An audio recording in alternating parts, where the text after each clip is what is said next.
සීතල නුවරඑළිය ඇවිත් කපල් එකකට ෆැමිලි එකකට නවතින්න පුළුවන් ලස්සන කබාන එකක් ගැන විස්තර තමයි මේ ඔයා දකින්නේ.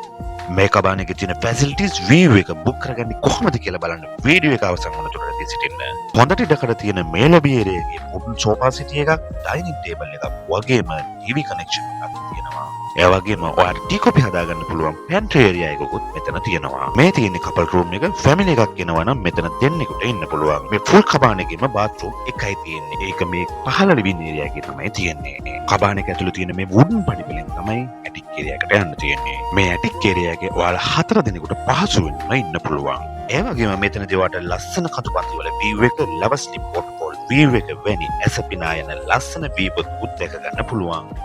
මේ බැල්කනි වීව් එකේ ඉඳගෙන නුවරඑළිය සුන්දර කරන භෝග වගාවන් මත් වාට බලා ගන්න පුළුවන්.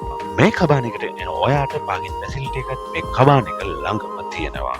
මේ කබාන එක විදේශිකයන්ගේ ආකර්ෂණයට පවා ලකුණු කබාන එකක් නිසා ඉක්මනින්ම බුක් වෙනවා. ඔයාගේ ස්ටේ එකත් අදම බුක් කරගන්න. බුකින්ට අදම කතා කරන්න.